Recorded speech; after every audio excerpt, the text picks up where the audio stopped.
Do you think that the sales representative should focus on marketing to those potential lead generation sources, or specifically have a marketer to focus on creating the brand awareness to gain those leads? That's a fantastic question, Jacob. So I believe in the first part of your question, so do I think the sales reps should focus on marketing to potential lead generation sources? I don't think it hurts. I think there's some definite benefits to that, especially too when you have a relationship.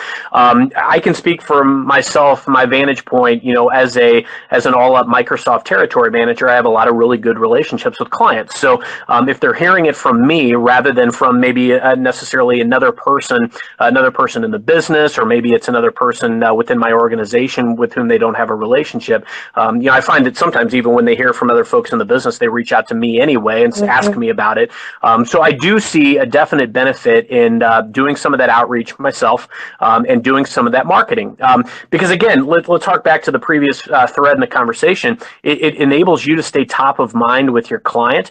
So if there's ways that you can do like newsletters, or if there's ways that you can build a list, gaining permission to send a newsletter to them, or following them on social media and engaging them on like a LinkedIn where they can see your posts and things like that. There are a lot of really good ways to market directly to them. So yes, I think that there is definite value there. However, there are a lot of sales tasks that are your responsibility as a sales rep, that if you're doing a lot of marketing, it's gonna take away from your day to day. And keep in mind, I mean, your primary job is to manage that book of business and manage those relationships and make sure that those relationships that you're adding value to the relationship. So I think that if you have a marketer, it's fantastic. I think it's important that you work in tandem where they understand your priorities and how they can best add value for you, and vice versa. Because, again, your role is to add value. You want to also add value within your organization.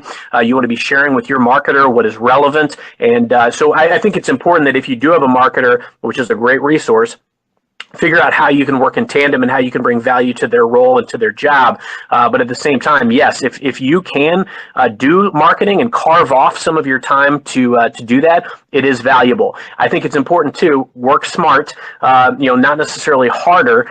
Because, again, your time is very valuable. So you want to find ways where you can do things that are going to be very highly impactful. That's why I like newsletters, things that are high touch, things where you can get in front of clients necessarily very quickly, like a newsletter where you don't have to necessarily have a conversation and put a pause in your day, but maybe you can reach out to 100, 200, 500 people all at the same time. I've had newsletter lists in the past which had thousands of people on them. So I think it was very valuable to market to them because it was great to kickstart conversations. Because remember, at any point in the sales process, you're just trying to get to the next phase. And when you're marketing things, you're just trying to get to the conversation phase. You're trying to sell a conversation. So yes, I like as a sales rep selling the conversation because then I can get in front of them, but I can stay top of mind with them as well.